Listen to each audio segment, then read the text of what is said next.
जी हाँ, नमस्कार दोस्तों, आप सभी का अपना इस ऑनलाइन प्लेटफ़ॉर्म में स्वागत है और आप सभी के लिए एक बहुत ही ज़बरदस्त क्लास लेके आ गया हूँ दोस्तों, जिसमें कि हम महिला पर्यवेक्षक प्रीवियस पेपर देखने वाले हैं दोस्तों। और ये पेपर है दोस्तों 2017 का, जो कि 25 मार्च 2017 को पहला शिफ्ट में पूछा गया था दोस्तों। और इस क्लास में हम एक-एक क्वेश्चन को बहुत ही डिटेल से समझेंगे दोस्तों, और क्वेश्चन ही नहीं बल्कि हम एक-एक ऑप्शन को भी बहुत ही अच्छा से समझने वाले हैं। सो इस क्लास में शुरू से लास्ट तक बने रहे दोस्तों। सो पहला जो सब्जेक्ट मैंने यहाँ पे लिया है दोस्तों, वो है पोषण और हेल्थ। सो हम इस क्लास में पोषण और हेल्थ को समझेंगे। इसके बाद में नेक्स्ट अगला क्लास आएगा, जिसके बाद में हम नेक्स्ट अगले सब्जेक्ट को देखेंगे। इस प्रकार से हम एक-एक सब्जेक्ट देखने का प्रयास करेंगे दोस्तों। और ये क्लास ये क्लास नहीं बल्कि आप सभी के लिए एक मैराथन है दोस्तों, जो कि आपका बहुत सारा कॉन्सेप्ट यहाँ से क्लियर होगा और आपके एग्ज़ाम में ये क्लास बहुत हेल्प करने वाला है। सो इस क्लास को अच्छा से देखिएगा दोस्तों। सो पहला क्वेश्चन आपके स्क्रीन पे आ चुका है दोस्तों, जिसमें कि आपसे पूछा गया है कि बाद की आयु में सर्वोच्च अस्थि द्रव्यमान एवं घनत्व प्राप्त करने और ऑस्टियोपोरोसिस के कारण होने वाले अस्थिभंग के जोखिम को घटाने के लिए पर्याप्त मात्रा में क्या आवश्यक है?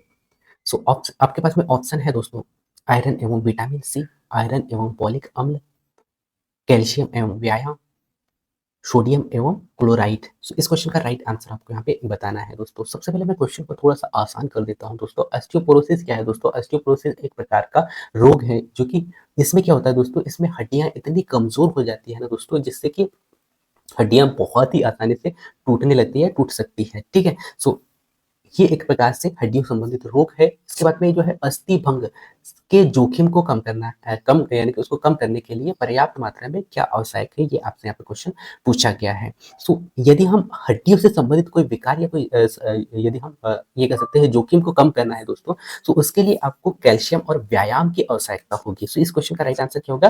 कैल्शियम एवं व्यायाम। अब हम समझते हैं कैल्शियम को। सो कैल्शियम क्या होता है दोस्तों? कैल्शियम एक प्रकार से हड्डियों को मजबूत करने का कार्य करता है, या हम कह सकते हैं हड्डियों की मजबूती और घनत्व को बनाए रखने के लिए आवश्यक होता है दोस्तों। और सबसे अच्छी बात यह है दोस्तों कि जो विटामिन डी जो है ना, विटामिन डी कैल्शियम के अवशोषण में मदद करता है। जिससे क्या होगा कि यदि कैल्शियम की आवश्यकता यानी कि कैल्शियम के अवशोषण में विटामिन डी यदि मदद कर रहा है, तो कहीं ना कहीं विटामिन यानी कि कैल्शियम की मात्रा पर्याप्त होगी, जो कि जिससे हड्डियां मजबूत बनी रहती है। ठीक है। और विटामिन डी कहाँ से मिलता है दोस्तों? विटामिन डी के स्रोत की यदि हम बात करें दोस्तों, विटामिन डी कहाँ से मिलता है? सूर्य के प्रकाश से। ये भी पॉइंट आपको ऐड कर लेना है। इसके बाद में हम देखते हैं यहाँ पे व्यायाम, क्योंकि ऑप्शन में हमने देखा था दोस्तों कैल्शियम और उसके बाद में व्यायाम। ठीक है। अब ये व्यायाम भी एक ऐसा हम कह सकते हैं साथियों साधन है, जिससे कि हड्डियों संबंधित जो रोग है यानी कि ऑस्टियोपोरोसिस जो रोग है, इसका निवारण किया जा सकता है, या इससे यदि कोई प्रभावित है तो उसके जो है जोखिम को कम किया जा सकता है। वो कौन से है दोस्तों? वो है भार वहन करने वाले व्यायाम, जैसे कि दौड़ना हो गया, या फिर रस्सी कूदना, या फिर हम कह सकते हैं वेट ट्रेनिंग। तो ये ऐसे व्यायाम है दोस्तों, जो कि हड्डियों को मजबूत करते हैं। सो आप कैल्शियम की उपस्थिति यानी कैल्शियम की मात्रा पर्याप्त लेकर और उसके बाद में व्यायाम कर कर भी जो है आपके जो जोखिम है उसको कम कर सकते हैं। ठीक है। इसके बाद में हम यहाँ पे समझते हैं दोस्तों ऑस्टियोपोरोसिस क्या है। सो ऑस्टियोपोरोसिस क्या है दोस्तों? जैसे कि मैंने आपको बताया था, यह एक प्रकार से हड्डियों संबंधित रोग है, यानी कि हड्डियों से रिलेटेड रोग है, जिसमें क्या होता है कि हड्डियां कमजोर इतनी कमजोर हो जाती है दोस्तों, जिससे कि हड्डी आसानी से टूट सकती है। ठीक है। सो ये आपको यहाँ पे याद रखना है दोस्तों। अब यदि हम यहाँ पे बात करें दोस्तों ऑस्टियोपोरोसिस के निवारण की, यानी कि इसके जो इससे संबंधित यदि कोई किसी को बीमारी है, तो उसको जो है कौन से पोषक तत्व का उपयोग करना होगा। सो आपको याद रखना है दोस्तों, ऑस्टियोपोरोसिस जैसी जो बीमारी है उसके लिए जो है मैग्नीशियम, फास्फोरस या विटामिन के, ये ऐसे तत्व होते हैं दोस्तों, जो कि हड्डियों को स्वस्थ रखने में सहायता करते हैं, यानी कि हड्डियों को स्वस्थ रखने में महत्वपूर्ण भूमिका निभाते हैं। ठीक है। तो यहाँ से आपको क्लियर हुआ दोस्तों कैल्शियम क्यों है, और साथ ही साथ आपने व्यायाम देखा, और ऑस्टियोपोरोसिस क्या है, और अन्य सहायक पोषक तत्व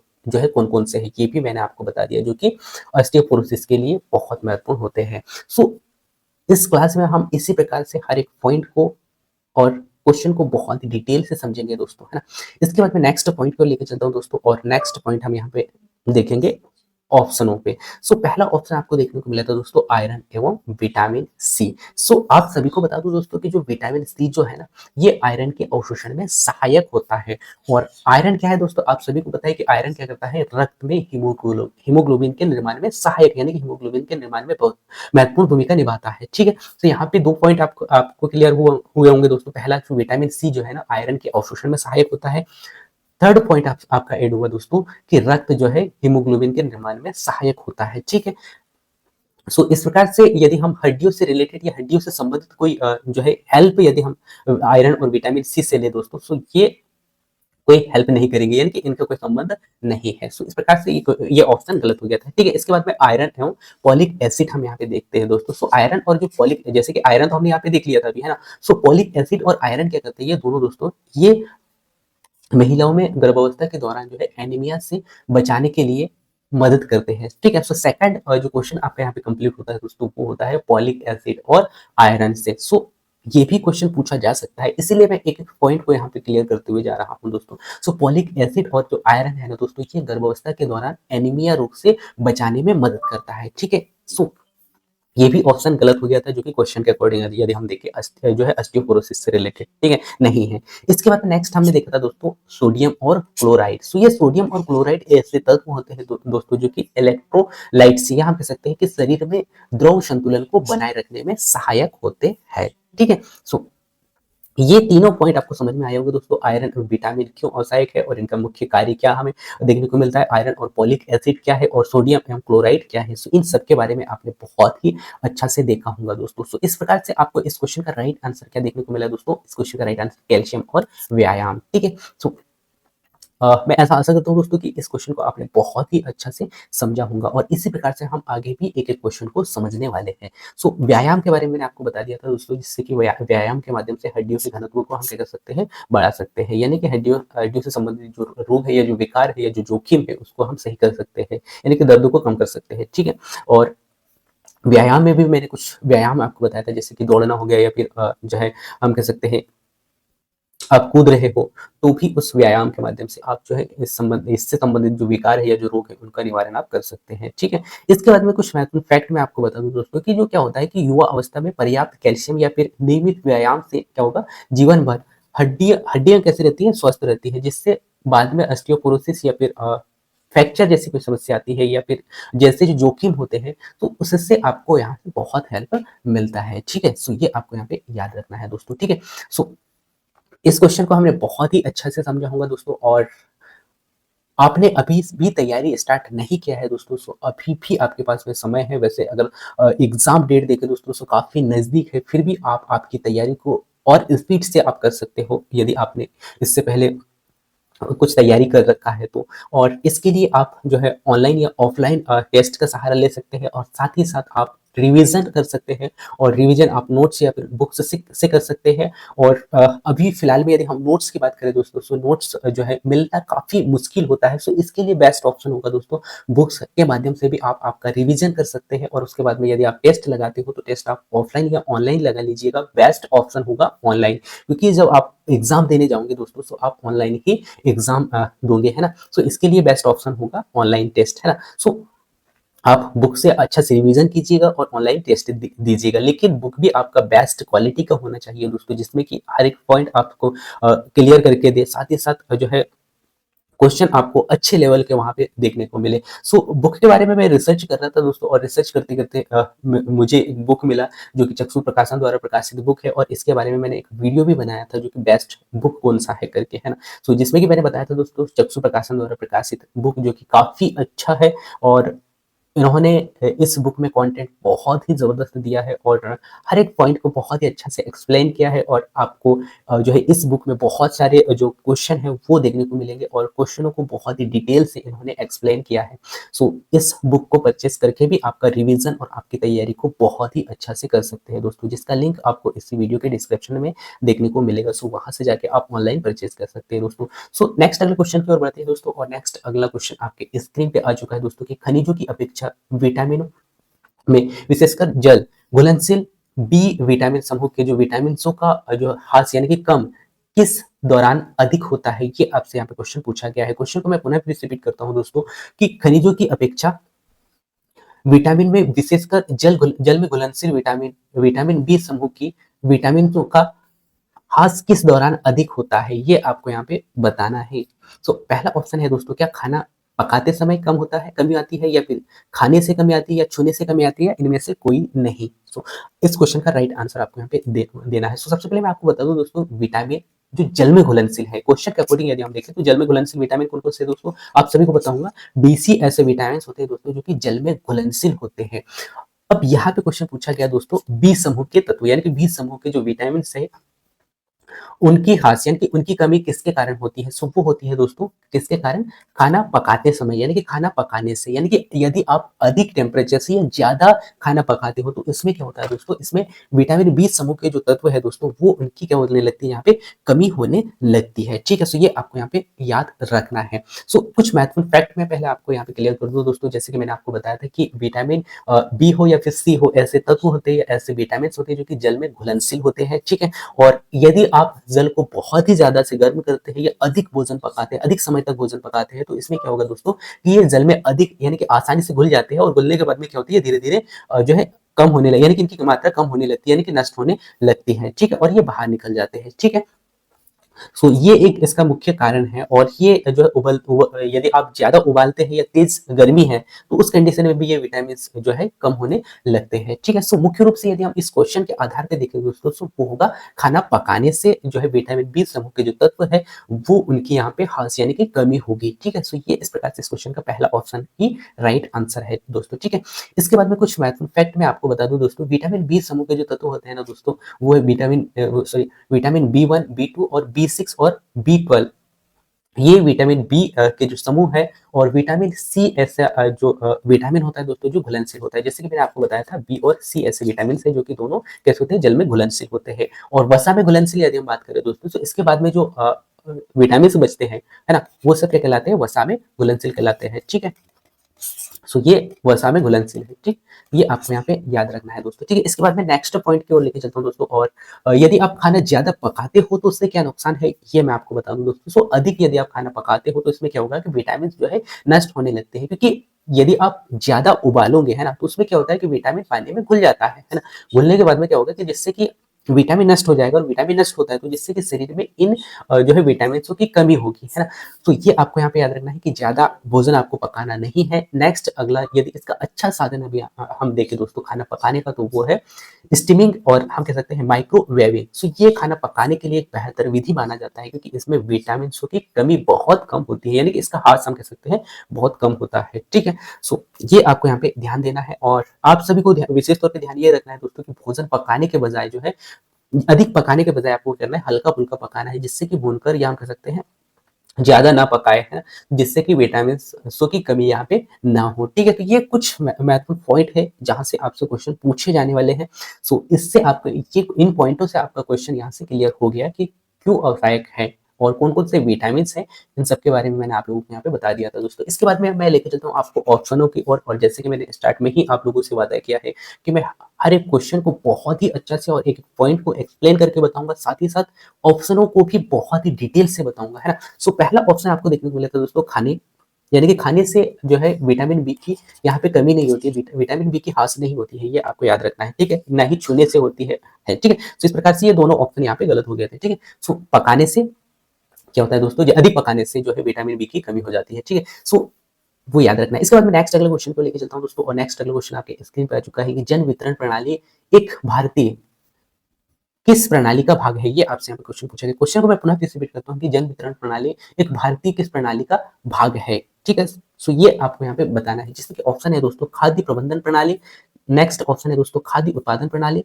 थर्ड ऑप्शन है दोस्तों खाद्य सुरक्षा प्रणाली, और फोर्थ ऑप्शन आप यहाँ पे देख पा रहे होंगे दोस्तों, वो है खाद्य व्यय प्रणाली, है ना। सो इस क्वेश्चन का राइट आंसर आपको यहाँ पे बताना है दोस्तों। सबसे पहले आपको यह समझना होगा कि जन वितरण प्रणाली क्या है। ठीक है, सो मैं आपको रूबरू कराता हूँ दोस्तों जन वितरण प्रणाली से। यह क्या है दोस्तों, यह एक प्रकार से सरकार द्वारा चलाया गया एक कार्यक्रम है, जो कि गरीबी रेखा से नीचे आने वाले जो लोग हैं, या हम कह सकते हैं जरूरतमंद वर्ग के जो लोग हैं, उनको सस्ती अनाज या सस्ती खाद्यान्न यानी कि खाने वाले जो पदार्थ या सामग्री है वो उपलब्ध कराना इस कार्यक्रम का मुख्य उद्देश्य था। और इसका मुख्य उद्देश्य यदि हम देखें दोस्तों, तो ये सुरक्षित जो है सुरक्षा सुनिश्चित करना, यानी कि खाद्य सुरक्षा सुनिश्चित करना ही इसका मुख्य उद्देश्य था। ठीक है, जिससे कि आपको इस क्वेश्चन का राइट आंसर पता चल गया होगा दोस्तों कि इस क्वेश्चन का राइट आंसर क्या होगा कि जन वितरण प्रणाली यानी कि भारतीय किस प्रणाली का भाग है, तो क्या है, एक खाद्य सुरक्षा प्रणाली है, क्योंकि जन वितरण प्रणाली एक ऐसा कार्यक्रम है दोस्तों जो कि गरीबी रेखा से जो नीचे या गरीब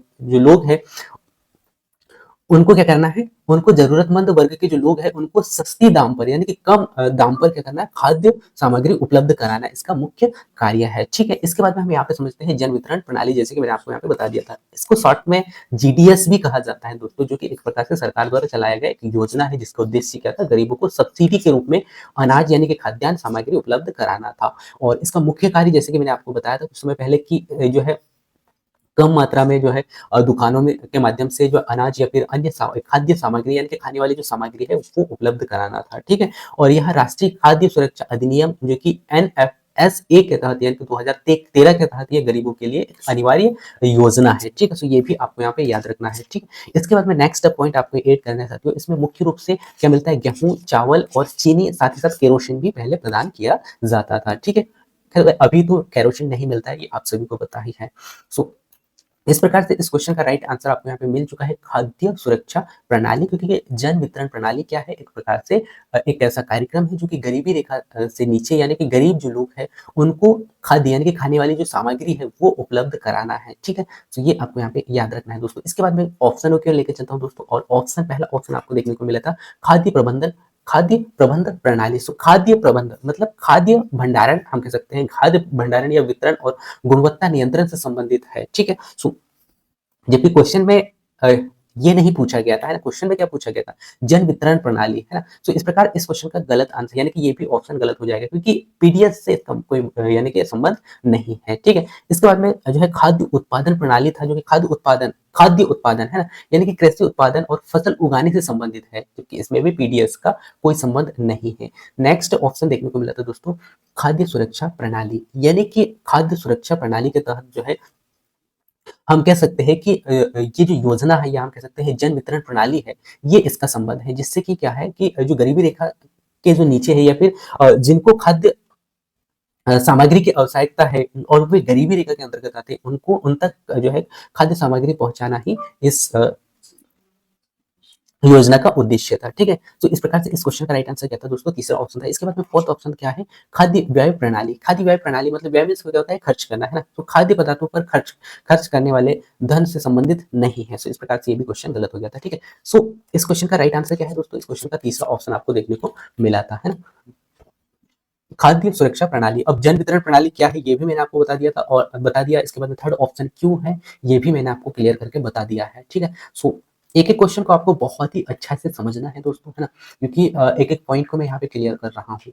इसके बाद में नेक्स्ट अगला क्वेश्चन है दोस्तों, आहार में वसा की कमी से क्या हो सकता है। क्वेश्चन को मैं पुनः फिर से रिपीट करता हूँ दोस्तों, आहार में वसा की कमी से क्या हो सकता है, क्या लिनोलिक एसिड की कमी हो सकती है, या फिर क्या एराकिडोनिक एसिड की कमी हो सकती है, या फिर उपरोक्त दोनों, या फिर इनमें से कोई नहीं। सो इस क्वेश्चन का राइट आंसर आपको यहाँ पे देना है। सबसे पहले मैं आपको यहाँ पे रूबरू करा दूं दोस्तों आहार और वसा से। सो आप सभी को पता है दोस्तों, वसा एक ऐसा हम तत्व कह सकते हैं जो कि हमें क्या करता है, जो है ऊर्जा प्रदान करता है। इसके बाद में सेकंड आपको देखने को मिलेगा दोस्तों, क्या कार्बोहाइड्रेट, है ना। सो कार्बोहाइड्रेट भी एक ऐसा तत्व होता है दोस्तों जो कि क्या करता है, ऊर्जा प्रदान करने का कार्य करता है। और तत्काल ऊर्जा की यदि हम बात करें दोस्तों, तो कार्बोहाइड्रेट, और अधिक मात्रा में ऊर्जा कौन प्रदान करता है, सो वसा करता है। ठीक है, सो ये भी पॉइंट आपको यहाँ पे ऐड करना है। और यह क्या करता है दोस्तों, यह शरीर में आवश्यक फैटी एसिड प्रदान करता है, जैसे कि एनोलिक एसिड हो गया या फिर एराकिडोनिक एसिड, है ना। सो ये एसिड कैसे है, पहले तो आपको याद रखना है, फैटी एसिड कहलाते हैं। और ये वसा में कैसे होते हैं दोस्तों, ये वसा में घुलनशील, यह जो है वसा में घुलनशील होते हैं, यानी कि वसा में घुलनशील विटामिन के अवशोषण में सहायक होते हैं। सो ये आपको यहाँ पे याद रखना है दोस्तों। और वसा में विटामिन वसा में घुलनशील विटामिन कौन कौन से हैं, जैसे कि मैंने कुछ समय पहले बताया था आपको, क्या vitamin A, vitamin D, vitamin E और विटामिन के, यानी कि ऐसे विटामिन है जो कि ये कैसे होते हैं, वसा में घुलनशील होते हैं। जबकि जल में घुलनशील मैंने बताया था दोस्तों आपको, पुनः फिर से रिपीट कर देता हूँ, बीसी ऐसे जो विटामिन होते हैं जो कि जल में घुलनशील होते हैं। ठीक है, तो ये भी आपको यहाँ पे याद रखना है। इसके बाद में हम यहाँ पे समझते हैं दोस्तों कि निकोनिक एसिड और जो है एराकिडोनिक एसिड क्या है। सो पहले हम यह समझते हैं। अब क्या है दोस्तों, यदि हम लिनोलिक एसिड की बात करें दोस्तों, तो यह एक अवसायक फैट एसिड होता है दोस्तों, जिससे कि जो कि शरीर में नहीं बनता है। और ये कहाँ से प्राप्त होता है दोस्तों, ये इससे प्राप्त किया जाता है आहार के माध्यम से, ठीक है, आहार के माध्यम से, है ना। तो इसकी कमी से क्या होगा दोस्तों, त्वचा संबंधित रोग और जो इम्यूनिटी सिस्टम यानी कि रोग प्रतिरोधक क्षमता में कमजोरी हमें देखने को मिलती है, ठीक है। तो आपको यहाँ पे ये समझ में आ गया कि लिनोलिक एसिड क्या है और इसकी कमी से क्या हो सकता है या कौन सी बीमारी हो सकती है, ये पॉइंट आपको पता हो गया। इसके बाद में नेक्स्ट पॉइंट को लेकर चलता हूँ दोस्तों। नेक्स्ट है एराकिडोनिक एसिड की कमी से क्या होगा। सो पहले तो एराकिडोनिक क्या है दोस्तों, एराकिडोनिक एसिड यह एक प्रकार से ओमेगा 6 फैटी एसिड होता है दोस्तों, जो कि कोशिका झिल्ली का महत्वपूर्ण हिस्सा होता है। क्या होता है, कोशिका झिल्ली का महत्वपूर्ण हिस्सा होता है। और इसकी कमी से क्या होगा, सूजन संबंधित रोग और साथ ही साथ हृदय संबंधित जो रोग है वो हमें देखने को मिलते हैं, ठीक है। तो ये इन पॉइंटों से आपको यहाँ पे क्लियर हो गया होगा कि इसका राइट आंसर क्या होगा। सो आहार में वसा की कमी के कारण क्या होगा, जो है लिनोलिक एसिड की कमी होगी और साथ ही साथ एराकिडोनिक एसिड की कमी होगी, क्योंकि इन दोनों की जो कमी है या इन दोनों की जो पूर्ति है वो कहाँ से होती है, वसा के माध्यम से होती है, ठीक है। सो ये आपको यहाँ पे याद रखना है। सो इस प्रकार से इस क्वेश्चन का राइट आंसर क्या होगा दोस्तों, सी, यानी कि थर्ड ऑप्शन, उपरोक्त दोनों, ठीक है। सो एक एक पॉइंट को आपको बहुत ही अच्छा से समझना है दोस्तों, क्योंकि आपका एक क्वेश्चन नहीं बल्कि इसमें चार चार क्वेश्चन आपके कंप्लीट हो रहे हैं, है ना।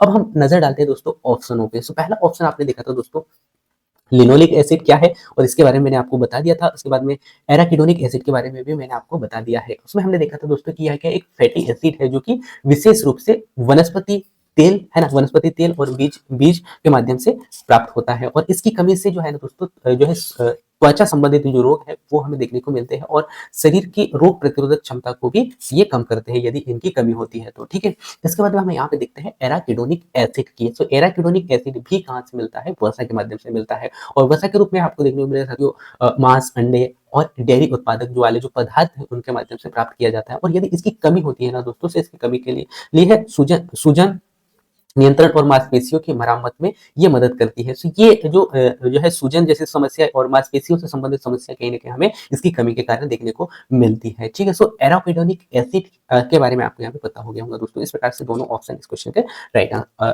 आंसर था दोस्तों, ठीक है। सो ये क्वेश्चन कंप्लीट हो गया। इसके बाद में हम चलते हैं सो दोस्तों नेक्स्ट अगले क्वेश्चन की ओर। नेक्स्ट अगले क्वेश्चन आपके स्क्रीन पे है कि लगभग सभी लोगों का स्वास्थ्य अच्छा बनाए रखने के लिए आहार में पर्याप्त पोषक तत्वों के सेवन को किस नाम से परिभाषित किया गया है। क्वेश्चन को मैं पुनः फिर से रिपीट करता हूं दोस्तों। लगभग सभी लोगों का स्वास्थ्य अच्छा बनाए रखने के लिए आहार से प्राप्त पोषक तत्वों के सेवन को किस नाम से परिभाषित किया गया है। जिसमें कि ऑप्शन है दोस्तों आपके पास में कैलोरी युक्त आहार, प्रोटीन समृद्ध आहार, या फिर अनुशासित आहार, या फिर फोर्थ ऑप्शन है दोस्तों आपके पास में इनमें से कोई नहीं, है ना। तो इस क्वेश्चन का राइट आंसर क्या है दोस्तों, ये आपको यहाँ पे बताना है। सो इससे पहले कुछ महत्वपूर्ण फैक्ट मैं आपको बता दूं दोस्तों, जिससे कि आपका आंसर बहुत अच्छा से क्लियर हो जाएगा। सो अनुशासित आहार की यदि हम यहाँ पे बात करें दोस्तों, सो अनुशासित आहार क्या होता है दोस्तों, यह एक वैज्ञानिक रूप से निर्धारित निर्धारित पोषण आवश्यक तत्वों का क्या है, एक मानक है, यानी कि एक मात्रक के रूप में इसे हम कह सकते हैं, जो कि बताता है जो विभिन्न आयु समूह और शारीरिक स्थिति के अनुसार आवश्यक पोषक तत्वों की जो है अनुशासित मात्रा को क्या करता है दोस्तों, दर्शाता है, ठीक है। सो इससे आपको यहाँ पे ये समझ में आया होगा दोस्तों कि अनुशासित आहार क्या है ना। तो अनुशासित आहार एक प्रकार से पोषक आवश्यकता वाले जो तत्व है उनके मानक को दर्शाता है ना। और विभिन्न आयु या फिर शारीरिक स्थिति के अनुसार आवश्यक पोषक तत्वों की जो है अनुशासित मात्रा को क्या करता है, दर्शाता है, ठीक है। जिसे हम शॉर्ट में आरडीए भी कहते हैं, ठीक है। सो आरडीए का निर्धारण भारतीय चिकित्सा अनुसंधान परिषद या फिर राष्ट्रीय पोषण संस्थान जैसे संस्थानों के द्वारा किया जाता है, इनके द्वारा किया जाता है, यानी कि इनका मापन किया जाता है दोस्तों। और आरडीए में ऊर्जा के रूप में प्रोटीन, विटामिन और खनिजों की न्यूनता एवं अधिकता के बारे में बताया जाता है, यानी कि इनकी आवश्यकताओं का उल्लेख यहाँ पे किया जाता है, ठीक है। सो अनुशासित आहार आपको यहाँ पे समझ में आ गया होगा। इसको मैं पुनः फिर से रिपीट करता हूँ, जिससे कि आपको और अच्छे से क्लियर हो जाए दोस्तों कि अनुशासित आहार क्या होता है। यह वैज्ञानिक द्वारा निर्धारित एक पोषक आवश्यकता की मात्रा को दर्शाता है, यानी कि एक मापक है, जिसे आरडीए भी कहा जाता है, जो कि विभिन्न आयु वर्ग के या विभिन्न आयु समूह और शारीरिक स्थिति के अनुसार आवश्यक पोषक तत्वों की अनुशासित मात्रा को क्या करता है दोस्तों, दिखाता है, उसको बताता है, दर्शाता है ना। और आरडीए का निर्धारण जो है ना दोस्तों, ये चिकित्सा अनुसंधान परिषद जैसे कि राष्ट्रीय पोषण संस्थानों के द्वारा किया जाता है, ठीक है। और इसमें प्रोटीन, विटामिन और खनिजों की न्यूनता या अधिकता, है ना, कमी या फिर अधिकता के बारे में यहाँ पे बताया जाता है। ठीक है, सो ये आपको यहाँ पे समझ में आ गया होगा। ठीक है, सो इस प्रकार इस क्वेश्चन का राइट आंसर क्या होगा दोस्तों? इस प्रकार इस क्वेश्चन का राइट आंसर आपको देखने को मिलेगा दोस्तों, अनुशासित आहार या अनुमानित, है ना? सो इस प्रकार से इस क्वेश्चन का राइट आंसर क्या होगा दोस्तों? थर्ड ऑप्शन है। क्या होगा? थर्ड ऑप्शन ही इस क्वेश्चन का राइट आंसर होगा, यानी कि अनुशासित आहार भत्ते। ठीक है, सो ये आपको यहाँ पे समझ में आ गया होगा दोस्तों। इसके बाद में कुछ महत्वपूर्ण फैक्ट मैं और यहाँ पे बता देता हूँ दोस्तों। यदि मैं कैलोरी युक्त आहार की बात करूँ दोस्तों, तो कैलोरी युक्त आहार क्या होता है दोस्तों? ये ऐसा आहार होता है जो कि ऊर्जा की मात्रा को अधिक, यानी कि ऊर्जा की मात्रा यहाँ से अधिक होती है। ठीक है, लेकिन यहाँ संतुलन पोषण नहीं दर्शाता है ना? सो ये याद रखना है कि जो कैल्शियम जो होता है, सॉरी कैलोरी जो होता है ना दोस्तों, ये ऊर्जा ऊर्जा की मात्रा को अधिक प्रदान करते हैं, यानी कि ऊर्जा की मात्रा अधिक होता है इसमें, है ना? और लेकिन यदि हम संतुलन पोषण की बात करें दोस्तों, तो इसमें संतुलन पोषण जो है नहीं मिलता है। और अधिक कैलोरी का जो सेवन है ना दोस्तों, वो होता है मोटापा का कारण, मधुमेह और चय अपचय जैसी जो समस्या है, जैसे जो रोग है, ये जो है इसके कारण होते हैं। सो फर्स्ट ऑप्शन से आपको समझ में आया होगा दोस्तों, कैलोरी युक्त आहार यदि आप लेते हो तो मोटापा, मधुमेह या फिर चय अपचय जैसे जो रोग हैं, इनका शिकार आप हो सकते हो। और कैलोरी जो है ऊर्जा की मात्रा अधिक होती है। कैलोरी जो है ऊर्जा जो है ऐसे आहार होता है या ऐसा ऊर्जा होता है दोस्तों, जो कि आहार में जो है इसकी मात्रा अधिक होती है ना? सो ये आपको यहाँ पे याद रखना है। ठीक है, सो ये ऑप्शन गलत हो गया था। इसके बाद थर्ड ऑप्शन हमने देखा था दोस्तों, प्रोटीन समृद्ध आहार। प्रोटीन समृद्ध आहार यदि आप लेते हो दोस्तों, तो इसमें मांसपेशियों की वृद्धि होगी और शरीर की मरम्मत के लिए आवश्यक ये होता है। ठीक है, लेकिन यदि हम संतुलन आहार की बात करेंगे दोस्तों, तो ये भी संतुलित आहार के लिए नहीं है और अन्य पोषक तत्व भी इसके लिए आवश्यक होते हैं। ठीक है, सो प्रोटीन के कारण, पहले प्रोटीन के कारण क्या होगा? मांसपेशियों में वृद्धि होगी, है ना? मांसपेशियों में वृद्धि होगी और मरम्मत जैसी जो समस्याएं हैं या मरम्मत जैसे जो विकार है, उनका समाधान आपका यहाँ पे होने वाला है। तो ये भी एक प्रकार से, यदि हम संतुलन संतुलन पोषण की बात करें दोस्तों, तो ये संतुलन पोषण के लिए नहीं है। ठीक है, इसके बाद में अनुशासित आहार यदि आप लेते हो, जिसे RAD कहा जाता है, तो स्वस्थ को बनाए रखने के लिए यदि आप अनुशासित आहार लेते हो, पोषक तत्व उचित मात्रा में प्रदान करते हैं, तो कहीं ना कहीं ये आपका जो है पोषक तत्व संतुलित आहार के रूप में आपको देखने को मिलेगा, जो कि आयु, लिंग या फिर और शरीर की आवश्यकताओं के अनुसार अलग अलग स्टेज में जो है आपकी जो है आवश्यकता को दिखाता है, को दर्शाता है। ठीक है, सो इस प्रकार से इस क्वेश्चन का राइट आंसर क्या मिल गया था दोस्तों? सी ऑप्शन, यानी कि अनुशासित आहार और भत्ते। ठीक है, सो और थर्ड ऑप्शन इनमें से कोई नहीं है ना, इसे तो देखने की जरूरत ही नहीं है। सो इस प्रकार से हमने पांचवा क्वेश्चन देखा दोस्तों, जो कि स्वच्छ, यानी कि स्वस्थ अच्छा बनाए रखने के लिए क्या होना चाहिए? अनुशासित आहार होना चाहिए। ठीक है, जो कि इन तत्वों का सेवन करना चाहिए, वो भी मैंने आपको बता दिया क्या क्या, प्रोटीन, विटामिन और खनिज। ठीक है, इसके बाद में नेक्स्ट अगले क्वेश्चन को लेके चलता हूँ दोस्तों, और नेक्स्ट अगला क्वेश्चन आपके स्क्रीन पर आ चुका है कि निम्न में से किसके अवशोषण के लिए इंट्रिंसिक फैक्टर की आवश्यकता है? क्वेश्चन को मैं पुनः फिर से रिपीट करता हूँ दोस्तों, निम्नलिखित में से किसके अवशोषण के लिए इंट्रिंसिक फैक्टर की आवश्यकता है? क्या vitamin C, vitamin E, vitamin B12 या फिर फोलिक एसिड? तो इस क्वेश्चन का राइट आंसर देना है। इससे पहले मैं कुछ महत्वपूर्ण फैक्ट से मैं आप लोगों को रूबरू करा देता हूं दोस्तों। यदि मैं यहाँ पे बात करूं दोस्तों, हमें एक देखने को मिला था इंट्रिंसिक फैक्टर। तो सबसे पहले तो हम यहाँ पे समझते हैं कि इंट्रिंसिक फैक्टर क्या है। ठीक है, सो ये क्या होता है दोस्तों? यह एक प्रोटीन, यानी कि यह एक प्रकार से क्या है, प्रोटीन है, जो कि फैट में पेरिलिएट कोशिकाओं के द्वारा क्या करता है दोस्तों? स्त्रावित होता है। ठीक है, यानी कि एक प्रकार से विटामिन है, जो कि पेरिलिएट कोशिकाओं के द्वारा क्या होता है दोस्तों? स्त्रावित होता है। ठीक है, तो ये आपको यहाँ पे याद रखना है। और यदि हम यहाँ पे बात करें दोस्तों विटामिन B12 की, और विटामिन B12 के अवशोषण के लिए भी इसकी आवश्यकता होती है। सो दो पॉइंट आपका यहाँ पे क्लियर हुआ दोस्तों कि इंट्रिंसिक फैक्टर क्या है? ये एक प्रकार से प्रोटीन है, जो कि क्या करता है दोस्तों? पेट में पेरिलिएट कोशिकाओं के द्वारा स्त्रावित होता है। ये आपका पॉइंट क्लियर हुआ। इसके बाद में B12 के अवशोषण के लिए भी इसकी आवश्यकता होती है। ठीक है, इसके बाद में आपको याद रखना है दोस्तों, IF की अनुपस्थिति में क्या होगा? IF की अनुपस्थिति में विटामिन B12 का अवशोषण नहीं हो पाता है, और क्या होगा दोस्तों? पर्निशियस एनीमिया हो सकता है यदि B12 की कमी होती है तो। सो B12 का स्त्रावन किसके द्वारा होता है? सो आपको याद रखना है किसके द्वारा होता है? जो है इंट्रिंसिक फैक्टर के द्वारा होता है। ठीक है, और यदि IF की उपस्थिति, या हम कह सकते हैं इंट्रिंसिक फैक्टर की यदि कमी होती है, या B12 का अवशोषण नहीं करता है, तो B12 का अवशोषण यदि नहीं करेगा, तो पर्निशियस एनीमिया जैसे जो विकार है, जो रोग है, वो होने की संभावना यहाँ पे बढ़ जाती है। तो आपको यहाँ पे समझ में आया होगा कि जो है इंट्रिंसिक फैक्टर क्या है? प्रोटीन है, जो कि पेरियलेट कोशिकाओं से रिलेटेड है, और ये क्या करता है दोस्तों? B12 का अवशोषण करता है। ठीक है, सो और B12 का अवशोषण यदि नहीं करेगा, तो उस कंडीशन में होगा दोस्तों पर्नियलिसिस यानी कि ये एनीमिया जैसे जो रोग है वो हो सकते हैं, ठीक है। तो ये आपको यहाँ पे याद रखना है। इसके बाद में कुछ महत्वपूर्ण फैक्ट्स में आप लोगों को रूबरू कराता हूँ दोस्तों, और ऑप्शन के आधार पे आपको देखने को मिलेंगे विटामिन सी। सो आप सभी को पता है दोस्तों, कुछ समय पहले मैंने आपको बताया था विटामिन बी और सी ऐसे जो विटामिन है जो कि जल में घुलनशील है ना, जल में घुलनशील, और इसके अवशोषण से जो है इंट्रिंसिक फैक्टर की आवश्यकता नहीं होती है, और यह आयरन के अवशोषण में मदद करता है, ठीक है, जो कि मैंने आपको कुछ समय पहले बताया था, ठीक है। इसके बाद में विटामिन ई की यदि हम बात करें दोस्तों, तो विटामिन ई जो है कैसा, वसा में घुलनशील है। वसा में घुलनशील कौन कौन से है, ए डी ई के, है ना, मैं फिर से बता देता हूँ, ए डी ई के जो है वसा में घुलनशील होता है, जो कि एंटीऑक्सीडेंट विटामिन होते हैं, जो कि इनका क्या होता है साथियों, इनका अवशोषण वसा की उपस्थिति में स्वतः होता है, यानी कि जिससे इसमें आईएफ की आवश्यकता नहीं होती है, ठीक है। तो इस प्रकार से ये भी ऑप्शन गलत हो जाता है। विटामिन बी 12 की अगर हम बात करें दोस्तों, तो इसका अवशोषण जो है छोटी आंत में होता है, अवशोषण का होता है छोटी आंत में होता है, और इसके लिए जो है इंट्रिंसिक फैक्टर आवश्यक होता है, इसीलिए ये ऑप्शन सही हो जाएगा, ठीक है। और बी 12 की कमी से कौन सा क्या संबंधित हो सकता है साथियों, तो मैंने आपको बताया था पर्नियसिस जो है एनीमिया हो सकता है, साथ ही साथ तंत्रिका संबंधित विकार जो है हमें देखने को मिल सकते हैं। इसके बाद में नेक्स्ट ऑप्शन हमने देखा था दोस्तों फॉलिक एसिड की। तो यह क्या है, जल में घुलनशील विटामिन, यह भी क्या है, जल में घुलनशील विटामिन है, और इसे अवशोषित करने के लिए इंट्रिक फैक्टर की आवश्यकता नहीं होती है।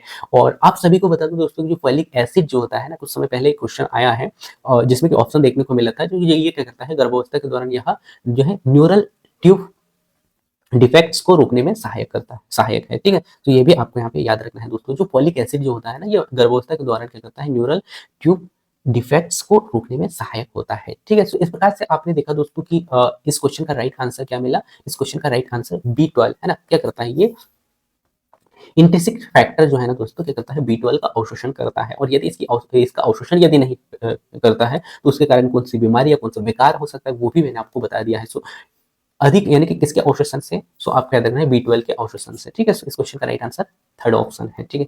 सो इस प्रकार से हम एक एक क्वेश्चन को समझते जा रहे हैं दोस्तों, और ये क्लास काफी लंबा हो सकता है, लेकिन आपका एक एक क्वेश्चन क्लियर होगा, है ना। सो आप लास्ट तक देखते रहे। सो नेक्स्ट अगला क्वेश्चन आप देख पा रहे होंगे दोस्तों, अल्सर से पीड़ित रोगियों को किससे बचना चाहिए। क्वेश्चन को मैं पुनः फिर से रिपीट करता हूँ दोस्तों, अल्सर से पीड़ित रोगियों को किससे बचना चाहिए, क्या धूम्रपान से बचना चाहिए, शराब से बचना चाहिए, कॉफी से बचना चाहिए, उपरोक्त सभी, है ना। सो सबसे पहले तो हम यहाँ पे समझते हैं दोस्तों अल्सर, है ना, अल्सर से पीड़ित रोगियों को किससे बचना चाहिए। सो अल्सर बीमारी क्या है ना। सो आप सभी को बता दूं दोस्तों अल्सर क्या है। सो अल्सर एक पाचन तंत्र के घाव, यानी कि क्या होता है, यह पाचन तंत्र में घाव होता है, जो कि मुख्यतः क्या करता है दोस्तों, ये हेलिकोबैक्टर फाइलोरी या फिर बैक्टीरिया, या हम कह सकते हैं अत्यधिक एसिड स्त्राव करता है, ठीक है। सो अल्सर क्या करता है दोस्तों, अल्सर एक प्रकार से जो है पाचन तंत्र में घाव हो जाता है, जिसे हम अल्सर कहते हैं, और इससे क्या होगा, मुख्य रूप से हेलिकोबैक्टर फाइलोरी या फिर हम कह सकते हैं बैक्टीरिया या फिर अत्यधिक एसिड का स्त्राव इसके माध्यम से होता है दोस्तों। और इसका मुख्यतः क्या कहता है दोस्तों, ये पैक्टिक अल्सर होता है, और साथ ही साथ गैस्ट्रिक अल्सर होता है, और जो है डुओडेनल अल्सर, ये सो अल्सर के प्रकार है। सो पैक्टिक अल्सर या फिर जो है genetic ulcer, sorry gastric ulcer, और साथ ही साथ डुओडेनल अल्सर, ये इनके रूप है, ठीक है। सो अल्सर क्या है दोस्तों, पाचन संबंधित रोग है। ये क्या करता है, पाचन तंत्र में घाव उत्पन्न करते, यानी कि घाव के रूप में देखने को मिलता है, और यह मुख्यतः जो है हेले बैक्टर और पाइलोरी बैक्टीरिया या फिर अत्यधिक एसिड स्त्राव के कारण होता है, ठीक है। तो ये आपको यहाँ पे याद रखना है, ठीक है। और अल्सर के प्रकार भी मैंने आपको यहाँ पे बता दिया है, ठीक है। तो इससे आपको यहाँ पे समझ में आया होगा कि अल्सर क्या है, ठीक है। इसके बाद में कुछ महत्वपूर्ण फैक्ट मैं आपको बता दूं दोस्तों। पहला ऑप्शन आपको देखने को मिला था धूम्रपान। सो धूम्रपान क्या है दोस्तों, ये निकोटीन होता है, जो कि पेट में एसिड का स्त्राव को क्या करता है, बढ़ा सकता है, जिससे अल्सर की समस्या गंभीर हो सकती है ना। सो यानी कि धूम्रपान क्या है, एक प्रकार से निकोटीन होता है दोस्तों, जो कि पेट में क्या करेगा, यदि जो है निकोटीन को यदि आप अधिक मात्रा में लेते हो, तो ये एसिड का स्त्राव को बढ़ाता है, और जिससे क्या होगा, अल्सर की जो समस्या है वो हो सकती है, ठीक है। नेक्स्ट अगला जो ऑप्शन आप देख पा रहे होंगे दोस्तों, नेक्स्ट अगला ऑप्शन आपके स्क्रीन पे है शराब, है ना। तो शराब क्या करता है दोस्तों, पेट की अंदरूनी परत को नुकसान पहुंचाता है, और एसिड के स्तर को क्या कर देता है दोस्तों, बढ़ा देता है ना। सो ये आपको यहाँ पे याद रखना है। और कॉफी क्या करता है दोस्तों, कैफीन फैट में एसिड स्त्राव को जो है उत्तेजित करता है, जिससे क्या होगा, अल्सर की समस्या बढ़ जाती है। सो उपरोक्त सभी, है ना। सो इस क्वेश्चन का राइट आंसर क्या है ये आपको यहाँ पे बताना है दोस्तों। सो यदि हम जो है अल्सर की बात करें दोस्तों, सो अल्सर जो है यदि आप धूम्रपान अधिक करते हैं तो भी जो है ये क्या करेगा, निकोटीन की मात्रा यानी कि पेट में एसिड की मात्रा यदि बढ़ाता है तो कहीं ना कहीं अल्सर की जो बीमारी है वो अधिक यानी कि ज्यादा अधिक मात्रा, यानी हम कह सकते हैं ये अल्सर जैसी जो समस्या है वो हमें देखने को मिल सकती है गंभीर रूप से। इसके बाद में यदि आप सेवन भी शराब का भी सेवन करते हो तो कहीं न कहीं जो है अल्सर संबंधित जो रोग है वो गंभीर हो सकते हैं। इसके बाद में कॉफ़ी जो है, कॉफ़ी भी हम कह सकते हैं कि अल्सर से संबंधित जो है समस्याओं को बढ़ाता है। सो इस प्रकार से इस क्वेश्चन का राइट आंसर क्या होगा, सभी, है ना। सो इस प्रकार से आपको देखने को मिला था दोस्तों अल्सर से पीड़ित लोगों के सो किससे बचना चाहिए, धूम्रपान से भी बचना चाहिए क्योंकि ये निकोटीन होता है और इससे क्या होगा कि इससे जो है एसिड का यानी कि पेट में एसिड का स्त्राव अधिक हो जाएगा, है ना, जिससे कि अल्सर जैसी जो समस्या है वो और बहुत अधिक गंभीर हो सकता है और शराब का भी सेवन नहीं करना है और कॉफी का भी नहीं करना है। सो इस प्रकार से इस क्वेश्चन का राइट आंसर क्या होगा दोस्तों, इस प्रकार इस क्वेश्चन का राइट आंसर थर्ड यानी कि फोर्थ ऑप्शन सभी, है ना। सो ये आपको यहाँ पे याद रखना है दोस्तों, और क्यों होगा वो भी मैंने आपको बता दिया, अल्सर क्या है ये भी मैंने आपको यहाँ पे एक्सप्लेन करके बता दिया है, ठीक है। इसके बाद में नेक्स्ट अगले क्वेश्चन को लेकर चलता हूँ दोस्तों। नेक्स्ट अगले क्वेश्चन क्या है कि पर्याप्त फोलेट सेवन निम्न में से किससे जुड़ा हुआ है, ये आपको यहाँ पे बताना है, जो कि मेगा मेगालोब्लास्टिक एनीमिया के अतिरिक्त ये आपको यहाँ पे बताना है। क्वेश्चन को मैं पुनः फिर से अच्छा से रिपीट करता हूँ, जो कि एग्जाम में पूछा गया था कि पोलेट का जो है अपर्याप्त या अंतर्ग्रहण मेगालोब्लास्टिक एनीमिया के अतिरिक्त अन्य किस चीज से संबंधित है। ये सेम टू सेम क्वेश्चन मैंने अभी आपको बताया जो कि एग्जाम में पूछा गया था। अब इस क्वेश्चन को मैंने यहाँ पे अच्छा से बना के लाया है, जिसमें कि अपर्याप्त जो है फोलेट सेवन निम्न में से किससे जुड़ा है, जो कि मेगालोब्लास्टिक एनीमिया के अतिरिक्त है। सो इसमें ऑप्शन देखने को मिलेगा दोस्तों, खराब गर्भावस्था परिणाम के कारण, अच्छी गर्भावस्था परिणाम के कारण, स्वस्थ परिणाम के कारण, या इनमें से कोई नहीं, है ना। तो इस क्वेश्चन का राइट आंसर आपको यहाँ पे बताना है। इससे पहले मैं कुछ महत्वपूर्ण फैक्ट मैं आपको यहाँ पे बता देता हूँ दोस्तों। क्या होता है पोलेट, पोलेट का महत्व, है ना, पोलेट को हम यहाँ पे समझ लेते हैं। क्या है दोस्तों, ये एक प्रकार से डीएनए संश्लेषण और लाल रक्त कणिकाओं के निर्माण में क्या करता है दोस्तों, ये सहायक होता है, पोलिक एसिड, है ना। तो पोलिक एसिड आपको याद रखना है डीएनए के संश्लेषण में और साथ ही साथ जो है लाल रक्त कणिकाओं के निर्माण में सहायक होता है। और ये क्या है दोस्तों, गर्भवती महिलाओं के लिए यह विशेष रूप से महत्वपूर्ण होता है, क्योंकि neural tube defects neural tube defects को क्या करता है दोस्तों, ये रोकता है। और फोलेट की कमी से क्या होगा कि माँ और बच्चों पर प्रभाव पड़ेगा, जैसे कि गर्भपात और जो है गर्भपात के समय पर प्रसव का जो खतरा है वो हमें यहाँ पे देखने को मिल सकता है। सो फोलेट की कमी के कारण क्या क्या समस्या हो सकती है, बच्चे बच्चे और सॉरी माँ और बच्चे को प्रभावित कर सकता है। साथ ही साथ जो है गर्भपात जो है समय से पूर्व होने की जो संभावना या खतरा है वो बढ़ सकता है। और शिशु में जो है स्पाइना या फिर हम कह सकते हैं बिपिडा और एनएन सेल्फी जैसी जो समस्या है वो न्यूरल जो है ट्यूब डिफेक्ट्स हो सकते हैं। ये भी आपको यहाँ पे याद रखना है। सो फोलिक एसिड क्या है दोस्तों, डीएनए संश्लेषण करता है, साथ ही साथ लाल रक्त कणिकाओं का निर्माण करता है। ये मैंने आपको यहाँ पे क्लियर करके बता दिया है।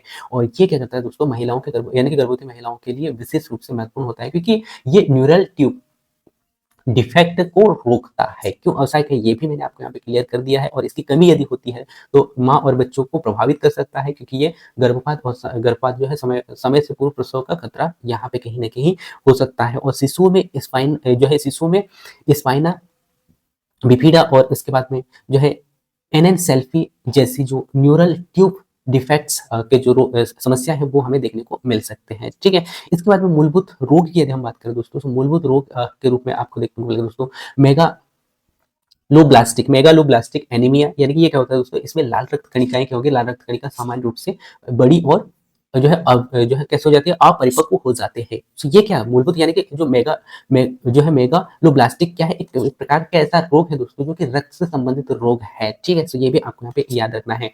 और जो प्लेट जो पोलेट यानी कि पोलेट एसिड जो होता है ना दोस्तों, ये क्या करता है, प्रकाश संश्लेषण सॉरी डीएनए संश्लेषण और रक्त कणिकाओं का निर्माण करता है। तो इस प्रकार से आपका क्वेश्चन यहाँ पे क्लियर हो रहा होगा। और साथ ही साथ यदि हृदय रोग की बात करें दोस्तों, तो हृदय रोग जो है होमो होमोसिस्टीन स्तर को क्या करता है दोस्तों, ये फैलेट की कमी से बढ़ा देता है और जिससे कि हृदय रोग का खतरा यहाँ पे बढ़ जाता है, ठीक है। तो इस प्रकार से इस क्वेश्चन का राइट आंसर आपको यहाँ पे समझ में आया होगा दोस्तों कि क्या होगा, है ना। तो ये क्या होगा, गर्भावस्था के यानी कि खबर को क्या करता है दोस्तों, ये इसके परिणाम को खराब कर देता है ना, खराब गर्भावस्था का परिणाम को दर्शाता है, ठीक है। सो जो अपर्याप्त यदि फोलेट का सेवन यदि हो रहा है तो इससे जुड़े जो है मेगालोब्लास्टिक एनीमिया के अतिरिक्त क्या होगा दोस्तों, इसके अतिरिक्त ये होगा खराब गर्भावस्था का परिणाम ये है, ठीक है। और ये क्यों है ये मैंने पूरा आपको यहाँ पे बता दिया। फोलिक एसिड क्या है ये भी मैंने आपको बता दिया। इसके बाद में इससे क्या समस्या हो सकती है ये भी मैंने आपको यहाँ पे क्लियर करके बता दिया है, ठीक है। तो इसको एक बार अच्छा से रिविजन कर लीजिएगा दोस्तों, ठीक है। इसके बाद हम देखते हैं ऑप्शनों पे, ठीक है। सो ऑप्शनों को समझते हैं दोस्तों। तो पहला जो ऑप्शन आपको देखने को मिला था खराब गर्भावस्था का परिणाम। तो ये क्या होता है दोस्तों, पर्याप्त फोलेट सेवन से गर्भपात, जमदोष और जो है समय पूर्व जन्म का खतरा यहाँ पे देखने को मिलता है, ठीक है। इसके बाद में अच्छी गर्भावस्था का परिणाम जो है पर्याप्त फोलेट का सेवन यहाँ पे हो रहा है ना, बनी रहे। तो इसमें क्या होगा, फोलेट सेवन से जो है गर्भावस्था स्वस्थ बनी रहेगी। लेकिन प्रश्न पर्याप्त सेवन के लिए, यानी कि ये क्वेश्चन के आधार पर यदि हम देखें तो पहला ऑप्शन ही देखने को मिलेगा, ठीक है। स्वस्थ परिणाम जो है पर्याप्त फोलेट का यहाँ पे भी उपयोग जो है परिणाम स्वरूप सही होगा, ठीक है। सो ये इस प्रकार से इस क्वेश्चन का राइट आंसर आपको यहाँ पे क्लियर हो गया होगा दोस्तों। इसके बाद में नेक्स्ट वाले क्वेश्चन को लेकर चलूँ दोस्तों। नेक्स्ट वाले क्वेश्चन क्या है, आपके स्क्रीन पे है कि किशोर अपने वयस्क भार का 30% और वयस्क ऊंचाई का 20% से अधिक किस आयु वर्ग में प्राप्त करते हैं, ठीक है। क्वेश्चन को मैं पुनः फिर से रिपीट करता हूँ कि किशोर अपने वयस्क भार का 30% और वयस्क ऊंचाई का 20% से अधिक किस आयु में प्राप्त करते हैं। तो इस क्वेश्चन का राइट आंसर बताना है, जिसमें कि ऑप्शन है दोस्तों 10 से 19 वर्ष, 10 से 12 वर्ष, 9 से 12 वर्ष और 10 से 15 वर्ष, है ना। तो इस क्वेश्चन का राइट आंसर आपको यहाँ पे बताना है, ठीक है। इससे पहले मैं कुछ इंपॉर्टेंट फैक्ट मैं आपको बता दूं दोस्तों, जिससे कि आपको ये समझ में आएगा कि किशोर जो है अपने वयस्क भार का 30% और वयस्क ऊंचाई का 20% अधिक किस आयु वर्ग में प्राप्त करता है ना। सबसे पहले हम यहाँ पे नजर डालते हैं किशोर अवस्था की, है ना। किशोर अवस्था क्या होती है दोस्तों, यह एक ऐसी अवस्था होती है दोस्तों जिसमें कि मानसिक, शारीरिक, मानसिक और जो हार्मोनल विकास का जो निर्माण है यहाँ पे बहुत अधिक होने लगते हैं, है ना। ये महत्वपूर्ण होता है। और विश्व स्वास्थ्य संगठन, जिसे WHO कहा जाता है, इसके अनुसार जो है 10 से 19 वर्ष की जो आयु होती है ना दोस्तों, इस आयु में किशोर जो है किशोर अवस्था माना जाता है ना। 10 से 19, है ना, 10 से 19 का जो समय होता है दोस्तों, उसे किशोर अवस्था माना जाता है। और इस दौरान क्या होता है, शरीर की लंबाई और वजन में वृद्धि होती है, जिसे हम क्या कहते हैं, ग्रोथ, यानी कि इसमें वृद्धि हम कहते हैं, ठीक है। और ये आपको यहाँ पे याद रखना है दोस्तों। और इसमें भी जो वृद्धि होती है ना दोस्तों, लड़की और लड़कों में अलग अलग होती है। अब लड़कों की यदि हम बात करें दोस्तों, यहाँ पे तो 10 से 16 वर्ष के बीच की जो अवस्था होती है ना दोस्तों, इसमें तेजी से जो है इनके अंगों में वृद्धि होता है और 18 से 19 तक जारी रहता है ना। 18 से 19 तक जारी रहता है, यानी कि हम कह सकते हैं 10 से 19, ठीक है। इसके बाद में नेक्स्ट लड़कियों की यदि हम बात करें दोस्तों, तो लड़कियों में जो है 8 से 14 वर्ष के बीच में जो है अंगों का विकास और शारीरिक और मानसिक या हार्मोनल चेंजेस की जो प्रक्रिया है वो काफी तेज हो जाती है, जो कि 16 से 17 के मध्य तक रहती है और धीरे धीरे धीमे होने लगती है, ठीक है। ये दोनों पॉइंट आपको याद रखना है। यदि गर्ल्स या बॉयज से पूछे तो भी आपको क्लियर होना चाहिए। और इस दौरान हड्डियां कैसे होने लगती है दोस्तों, मजबूत होने लगती है और मांसपेशियों का विकास यहाँ पे पूर्ण रूप से विकसित होने लगते हैं। और जो हार्मोनल बदलाव भी यहाँ पे बहुत ही तेजी से होते हैं, ठीक है। ये याद रखना है दोस्तों। इस प्रकार से आपको यहाँ पे इस क्वेश्चन का राइट आंसर मिल चुका होगा कि जो किशोर जो है अपने वयस्क भार का 30% और 20% से अधिक जो है किस आयु में प्राप्त करते हैं दोस्तों, वो करते हैं 10 से 19 वर्ष के मध्य में, ठीक है। ये आपको यहाँ पे याद रखना है, ठीक है। इसके बाद में नेक्स्ट पॉइंट को लेकर चलता हूँ दोस्तों। और नेक्स्ट पॉइंट पे हम नजर डालते हैं ऑप्शनों पे। पहला ऑप्शन देखा था आपने 10 से 19, है ना। 10 से 19 एक ऐसा स्टेज होता है दोस्तों जो कि किशोर अवस्था के अंतर्गत माना जाता है। और इस अवस्था में जो है शरीर के दौरान जो है शारीरिक, मानसिक और हार्मोनल चेंजेस भी इस आयु में बहुत अधिक तेजी से बदलते हैं, जिसके कारण हम कह सकते हैं कि 30% भार और 20% ऊंचाई हमें यहाँ पे देखने को मिलती है। इसके बाद में 10 से 12 वर्ष जो देखा था दोस्तों, हमने देखा था किशोर अवस्था, है ना। लेकिन ये भी आता है, लेकिन जो है इसमें पूर्ण रूप से जो है विकास नहीं हो पाता है ना। ये हमने यहाँ पे देखा था दोस्तों। इसके बाद में 9 से 12 वर्ष जो है इस अवस्था में जो हड्डियों की वृद्धि जो है कहीं ना कहीं हमें देखने को मिलती है। लेकिन प्रमुख वृद्धि जो है स्पर्ट, या हम कह सकते हैं वो होता है दोस्तों, प्रमुख रूप से जो वृद्धि होता है वो होता है 10 से 19 के मध्य में। 10 से 12 यदि हम देखें दोस्तों, तो इसमें भी हम कह सकते हैं यह भी एक वृद्धि का महत्वपूर्ण चरण है। लेकिन किशोर अवस्था के आधार पर यदि हम देखें दोस्तों, जो कि 10 से 19 का जो समय होता है दोस्तों, वो बहुत ही महत्वपूर्ण होता है ना। इस प्रकार से इस क्वेश्चन का राइट आंसर आपको मिल चुका होगा 10 से 19, है ना। इसके बाद में नेक्स्ट अगले क्वेश्चन को लेकर चलता हूँ दोस्तों। नेक्स्ट अगले क्वेश्चन आपके स्क्रीन पे आ चुका है दोस्तों। जो है महिलाओं में 18.50 से कम BMI का क्या अर्थ है, ये आपको बताना है। क्वेश्चन को मैं पुनः फिर से रिपीट करता हूँ दोस्तों कि महिलाओं में 18.50 से कम BMI का क्या अर्थ है, ये आपको यहाँ पे बताना है, ठीक है। जिसमें कि ऑप्शन है दोस्तों आपके पास में अत्यधिक पोषण, कुपोषण, संतुलित पोषण और उपरोक्त सभी, है ना। तो इस क्वेश्चन का राइट आंसर आपको यहाँ पे देना है। तो सबसे पहले तो मैं आपको बता दूं दोस्तों IBM क्या है ना। सो यदि मैं यहाँ पे बात करूँ दोस्तों IBM की, सो IBM क्या होता है दोस्तों, बॉडी मास इंडेक्स, है ना। कभी कभी फुल फॉर्म भी पूछ लिया जाता है। सो IBM का आपको याद रखना है बॉडी मास इंडेक्स, ठीक है। ये क्या होता है दोस्तों, यह शरीर शरीर की लंबाई, हाइट और वजन, वजन के अनुसार आधारित जो है मापदंड है, यानी कि उसका माप करता है, ठीक है। यानी कि शरीर की लंबाई और वजन के अनुसार सॉरी शरीर के अनुपात का क्या करता है, मापन करता है, ठीक है। जो कि BMI जो मैंने फुल फॉर्म भी बता दिया है कि क्या करता है दोस्तों, वजन भागित ऊंचाई, है ना, वजन भागित ऊंचाई का क्या करता है, मापदंड करता है। यदि हम यहाँ पे देखें दोस्तों WHO के अनुसार IBM का वर्गीकरण यहाँ पे किया गया है। सो IBM का वर्गीकरण किस प्रकार से किया है इन्होंने कि 18.50 से कम है, तो 18.50 से यदि कम है तो उसे कुपोषण माना जाएगा, है ना। और उसके बाद में 18.50 से 24.9 है तो इसे सामान्य वजन के रूप में माना जाता है। और यहीं पे यदि हम 25 से 29.9 यदि हम देखें दोस्तों, यानी कि ये अधिक वजन माना जाएगा। और 30 से यानी कि 30 और उससे भी अधिक है तो उसे मोटापा माना जाएगा। तो ये भी आपको यहाँ पे याद रखना है कि BMI का जो वर्गीकरण जो WHO के द्वारा किया गया है, ये किस प्रकार से है और कब किसको जो है कुपोषण, सामान्य वजन या फिर अधिक वजन या फिर जो है मोटापा कहा जाता है, ये भी आपको देखना है दोस्तों, ठीक है। तो ये भी आपका यहाँ पे क्लियर हो गया होगा। इसके बाद में IBM जो है ना दोस्तों, ये क्या करता है, 18.50 से अधिक यदि है, 18.50 से अधिक है, यानी कि अधिक के प्रभाव को क्या करते हैं दोस्तों, हड्डियों, इससे में क्या होगा, हड्डियां कमजोर हो जाती है और ऑस्टियोपोरोसिस जैसे जो बीमारी है, जो खतरा है, वो यहाँ पे बढ़ जाता है, ठीक है। सो ये 18.5 से प्रभाव, यानी कि प्रभाव जो है हमें यहाँ पे हड्डियों से रिलेटेड जो रोग है वो देखने को मिलती है। और रोग प्रतिरोधक क्षमता जो है ना दोस्तों, इससे कम हो जाती है, और जिससे कि संक्रमण का जो खतरा है कहीं ना कहीं बहुत अधिक हो जाता है। और महिलाओं में मासिक धर्म की जो अनियमितता और वजन में समस्या का जो रोग है, ये समस्या है, वो कहीं ना कहीं हमें यहाँ पे देखने को मिल सकती है। सो यहाँ पे आपको समझ में आया होगा BMI क्या है, इसके बाद में ये क्यों औसहायक है, इसके बाद में जो WHO के अनुसार जो वर्गीकरण किया गया है उसको भी मैंने आपको यहाँ पे एक्सप्लेन करके बता दिया है। सो इससे आपको यहाँ पे इस क्वेश्चन का राइट आंसर मिल चुका होगा कि महिलाओं में 18.50 से कम यदि है तो अब यहाँ पे क्या होगा, कुपोषण, है ना। यानी कि क्या होगा दोस्तों, इस क्वेश्चन का राइट आंसर क्या होगा, इस क्वेश्चन का राइट आंसर आपको यहाँ पे मिल चुका होगा, सामान्य से कम है ना। कैसा होगा, सामान्य से कम, ठीक है, सामान्य से कम, ठीक है। सो ये आपको यहाँ पे याद रखना है दोस्तों, ठीक है। इसके बाद में कुछ महत्वपूर्ण फैक्ट से मैं आप लोगों को रूबरू करा दूं दोस्तों ऑप्शनों से, जिससे कि आपको और अच्छे से क्लियर हो जाएगा। अत्यधिक पोषण की यदि हम बात करें दोस्तों, यहाँ जो है तब होता है दोस्तों जब BMI यानी कि 25 से अधिक होता है, क्योंकि 18.5 से कम है ना, तो हम कह सकते हैं कि BMI कुपोषण दर्शाता है। तो यह उत्तर गलत होगा, ठीक है। इसके बाद में कुपोषण की यदि हम बात करें दोस्तों, तो कुपोषण सही है क्योंकि 18.5 से कम है और 18.5 से कम होना चाहिए। और IBM के अनुसार शरीर में पोषक तत्वों की कमी होती है, जैसे कि मैंने आपको यहाँ पे बताया था, है ना।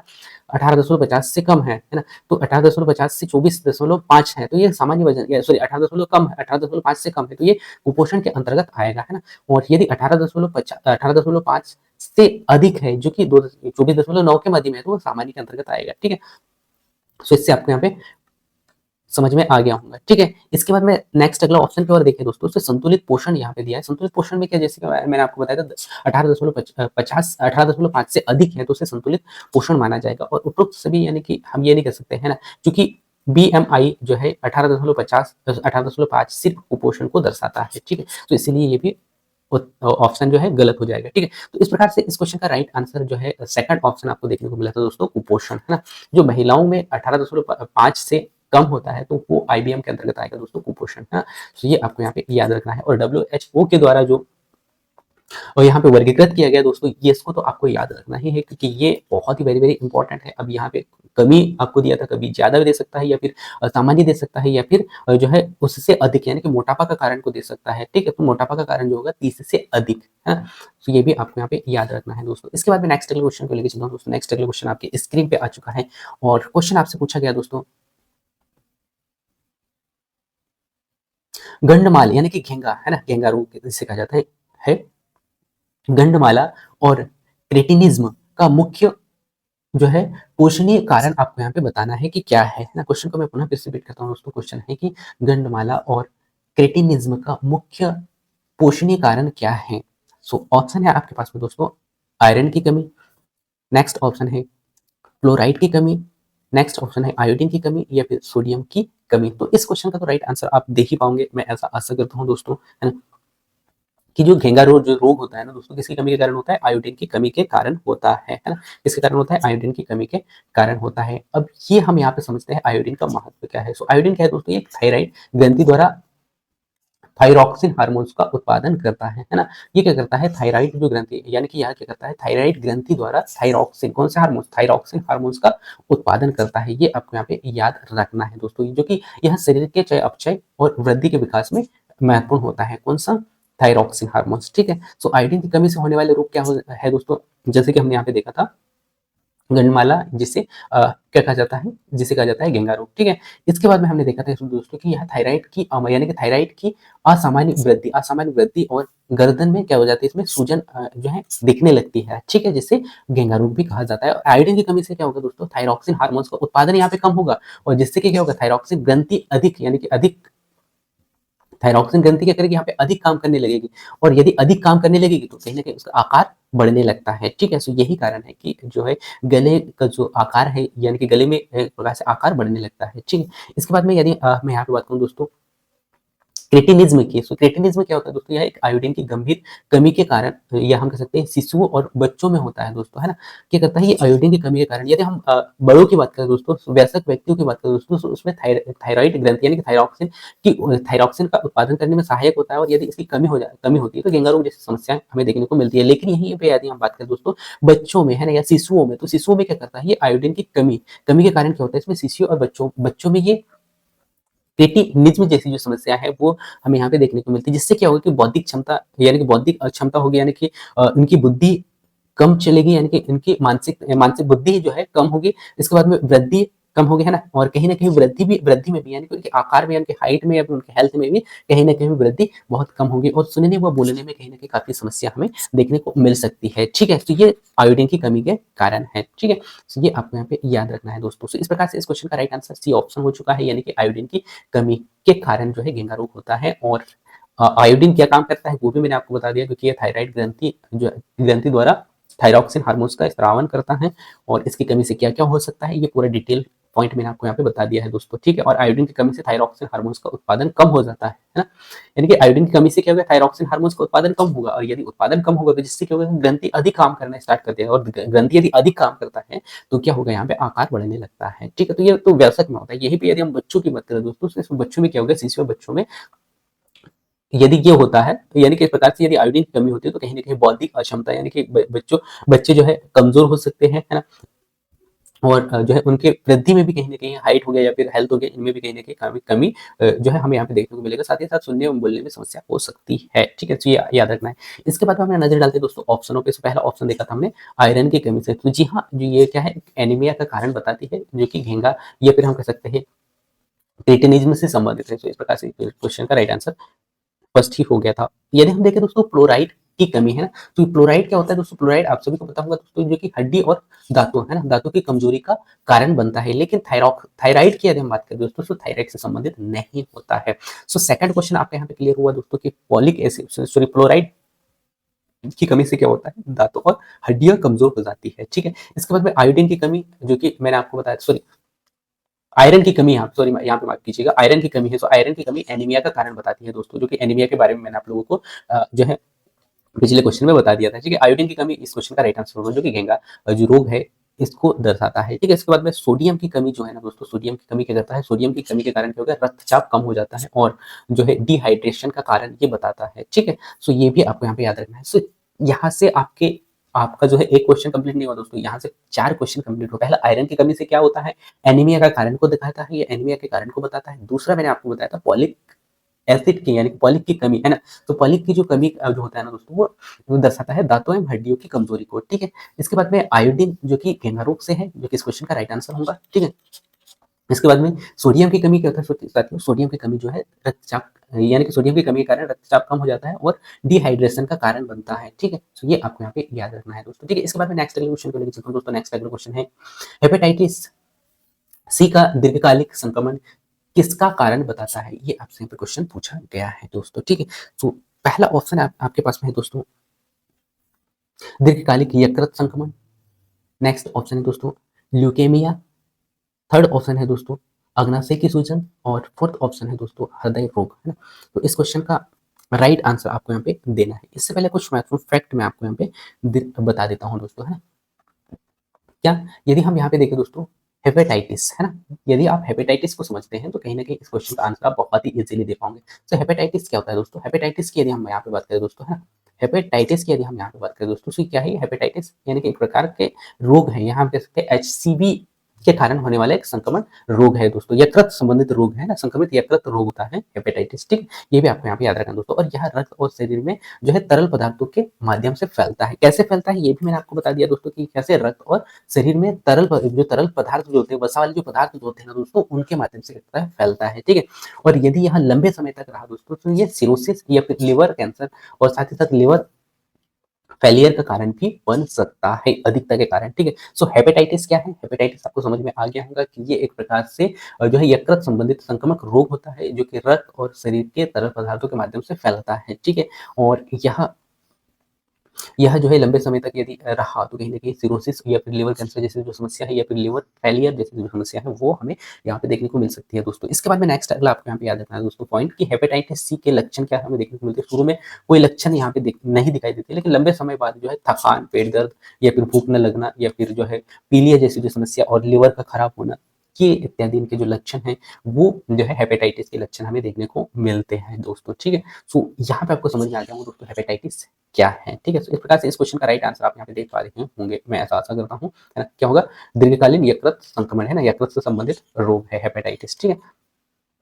सो इस क्वेश्चन का राइट आंसर मिल चुका है। इसके बाद हम यहाँ पे नजर डालते हैं दोस्तों ऑप्शनों पे। पहला जो ऑप्शन था दोस्तों दीर्घकालीन यकृत, है ना, जो कि हेपेटाइटिस सी का संक्रमण लिवर के जो है ऊतकों के ऊतकों को नुकसान पहुंचाता है, जिससे कि लिवर जो है लिवर सिरोसिस और लिवर कैंसर जैसी जो समस्याएं हैं वो यहाँ से देखने को मिलती है दोस्तों। इसके बाद में नेक्स्ट हमने देखा था दोस्तों जो है ल्यूकेमिया, है ना। ल्यूकेमिया क्या होता है दोस्तों, इसको मैं पुनः फिर से रिपीट करता हूँ। ल्यूकेमिया क्या है दोस्तों, यह एक रक्त कैंसर का प्रकार है दोस्तों, जो कि हड्डी में क्या करता है, ये मज्जा में उत्पन्न होता है, हड्डी के मज्जा में उत्पन्न होता है, ठीक है। ये आपको याद रखना है। इसके बाद में अग्नाशय की सूजन, यदि अग्नाशय की सूजन होती है दोस्तों तो ये होता पैनक्रियाटिक्स इसे कहा जाता है, जो कि आमतौर पर शराब पीने और पित्ताशय में पथरी के कारण ये हमें देखने को मिलता है। सो अग्नाशय में सूजन किस कारण होता है, ये मैंने आपको यहाँ पे बता दिया दोस्तों। इसके बाद में नेक्स्ट अगला हम देखते हैं दोस्तों हृदय रोग, है ना, जिसे हम क्या कहते हैं हेपेटाइटिस सी, है ना। हेपेटाइटिस सी यानी कि इसका सीधा संबंध जो है हृदय रोग से नहीं होता है, ठीक है। हेपेटाइटिस सी के यदि हम बात करें दोस्तों, हेपेटाइटिस सी का संबंध जो है सीधा संबंध हृदय से नहीं होता है, लेकिन यदि हम पुरानी सूजन की बात करें दोस्तों, हृदय का जो है प्रतिकूल प्रभाव ये हृदय पर डालती ही है, ठीक है। तो इस प्रकार से इस क्वेश्चन का राइट आंसर आपको देखने को मिला था यकृत जो है दीर्घकालीन यकृत का संक्रमण संबंधित है हेपेटाइटिस सी से। इस क्वेश्चन का राइट आंसर मिल चुका है आपको।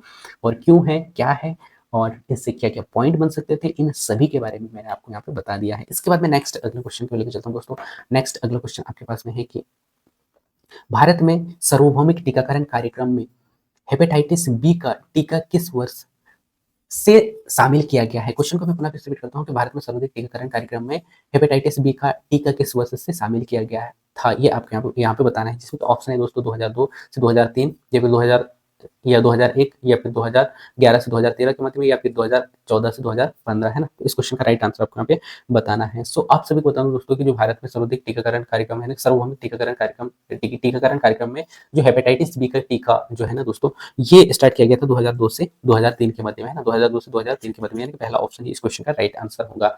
अब यदि हम बात करें दोस्तों हेपेटाइटिस बी का टीकाकरण की, तो यह क्या होता है दोस्तों, यह एक प्रकार से एचबीवी से संबंधित विकार है, या कह सकते हैं रोग है, जो कि लिवर को संक्रमित करता है दोस्तों, है ना। और भारत सरकार ने इसे 2002 से 2003 में जो है सार्वभौमिक टीकाकरण कार्यक्रम में से शामिल किया था, जैसे कि मैंने ऑप्शन में बताया है दोस्तों। और यह नवजात शिशुओं को जन्म से 24 घंटे के भीतर दिया जाता है ना।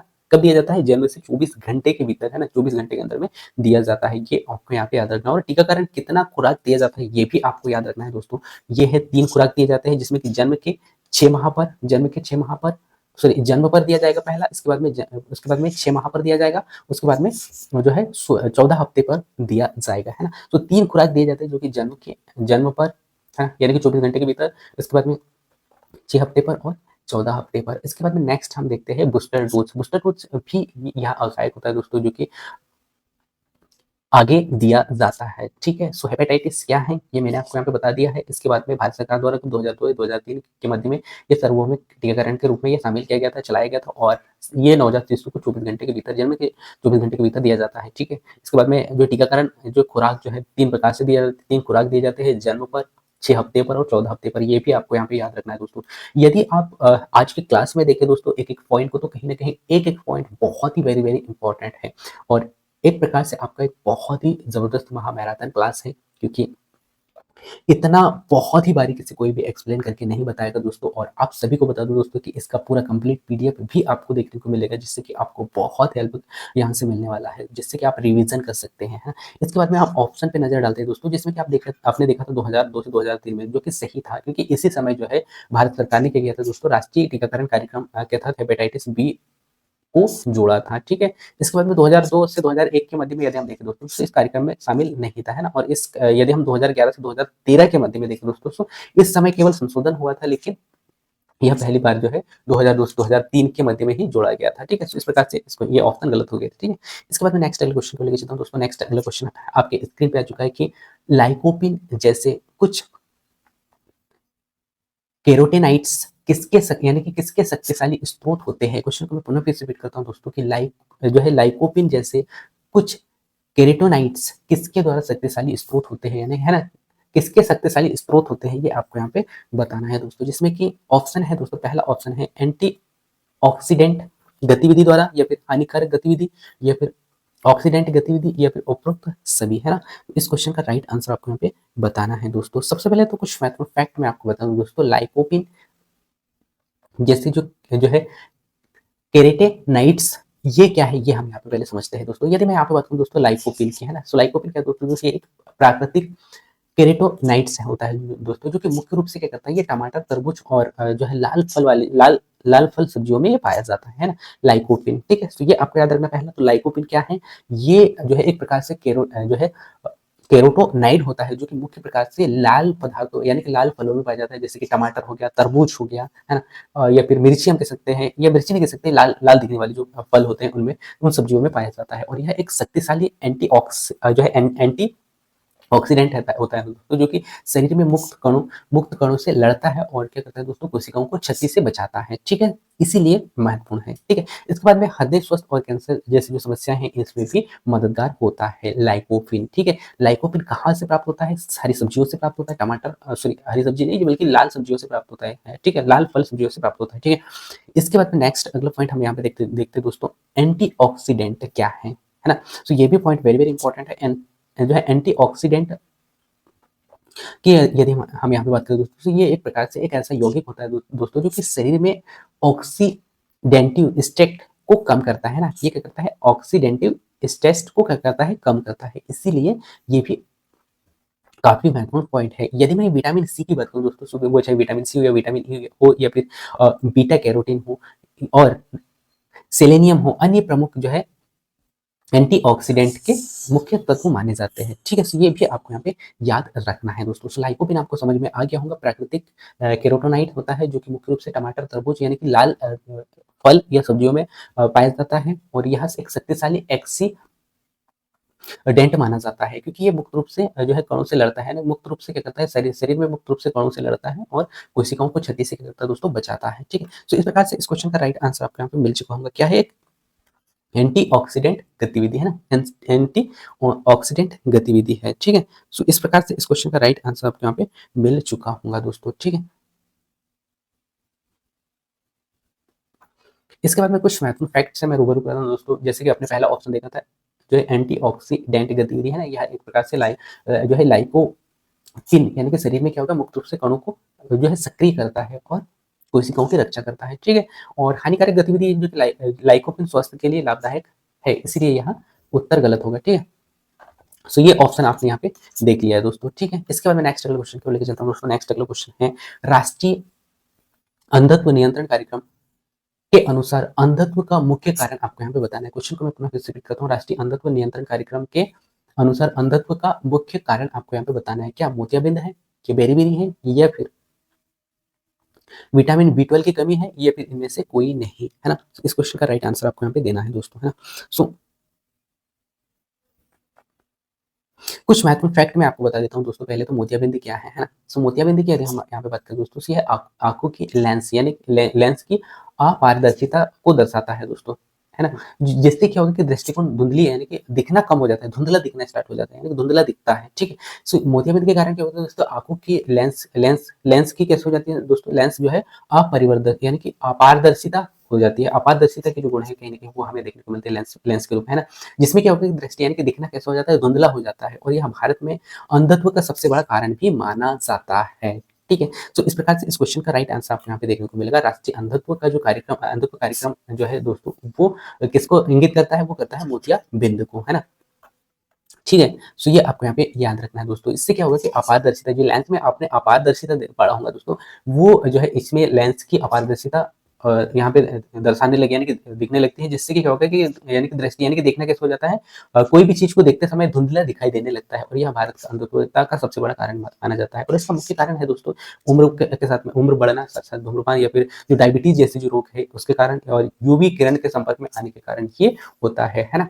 और इसका इलाज केवल सर्जरी द्वारा ही होता है, साथियों। सर्जरी द्वारा इसे हटाकर कृत्रिम लेंस लगाया जाता है। और राष्ट्रीय अंधत्व नियंत्रण कार्यक्रम में जो है सन 1976 में ये स्टार्ट किया गया था दोस्तों, जो कि भारत सरकार ने इसे शुरू किया था, ठीक है? कब से किया था ये भी आपको याद रखना है। राष्ट्रीय अंधत्व नियंत्रण कार्यक्रम सन 1976 में स्टार्ट किया गया था, और इसका उद्देश्य क्या है दोस्तों? मोतियाबिंद सर्जरी करना, और साथ ही साथ नेत्रदान को प्रोत्साहित करना, और दृष्टिहीनता को कम करना है, ये इनका मुख्य कारण है। तो मोतियाबिंद आपको यहाँ पे समझ में आ गया होगा दोस्तों। अब हम ऑप्शन की ओर चलते हैं दोस्तों। तो इस क्वेश्चन का राइट आंसर पहला ऑप्शन है मोतियाबिंद, है ना? जो कि 62% मामलों को अंधत्वता का कारण माना जाता है। बेरी-बेरी क्या होता है दोस्तों? बेरी-बेरी विटामिन बी 1 की कमी के कारण होता है, ये आप सभी को पता है, और ये नसों व हृदय को प्रभावित करता है, और लेकिन अंधत्वता से कोई संबंध नहीं रखता है।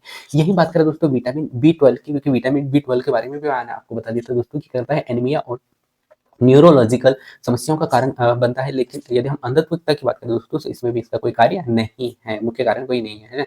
तो इस प्रकार से इस क्वेश्चन का राइट आंसर मोतियाबिंद हो गया था, ठीक है? अंधत्वता का कारण, ठीक है? तो इस प्रकार से हमने 15 क्वेश्चन यहाँ पे कवर किया है दोस्तों।